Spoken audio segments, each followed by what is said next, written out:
সাবেক স্বেচ্ছাসেবক দলের নারায়ণগঞ্জ জেলার যোগ্য আহ্বায়ক।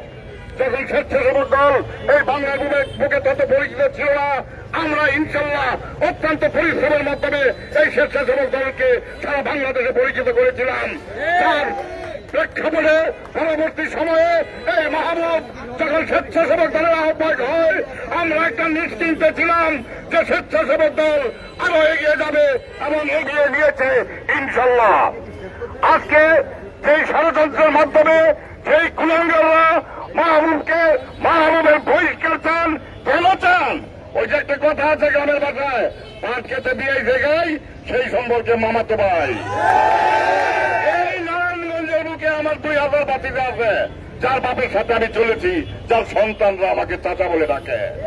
আজকে যদি সেই আমার বন্ধু বান্ধবের একটা সন্তান যদি কোনো অপরাধ করে, সেটার জন্য তো তাই আমি না, সে আমাকে চাচা রাখবে, সেটা তার নৈতিকতা, তার অপরাধ আমাকে মেনে নিতে হবে না।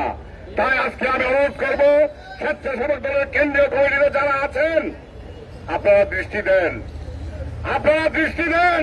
আপনারা এসি রুমে বসে, ঢাকায় বসে কোনো সিদ্ধান্ত নেবেন না। আপনারা মাঠে আসুন, আপনারা রূপগঞ্জে নিরপেক্ষ তদন্ত করুন। আপনারা তাকিয়ে দেখুন কোন নেতার অপরাধে বহিষ্কার করা নেতাকে কোন নেতা বুকে তোলে বিভিন্ন জায়গায় ব্যানার ফেস্টুনের ছবি দিয়ে সে আজকে চলতেছে। আপনারা তাকিয়ে দেখুন।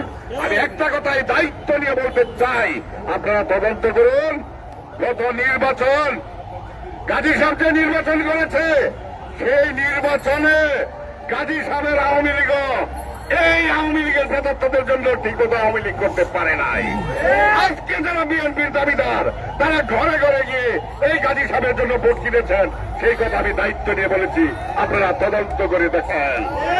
যাই হোক, আপনাদেরকে এই কেন্দ্রীয় কমিটিকে একটি অনুরোধ করব, বহিষ্কারের কথা চিন্তাধারা করছে তাদেরকে বলুন, একটা নিষ্ঠা পরিচ্ছন্ন মাহবুবকে বহিষ্কার করার দাবিতে আগে করার আগে একজন মাহবুব আবিষ্কার করে দেখান।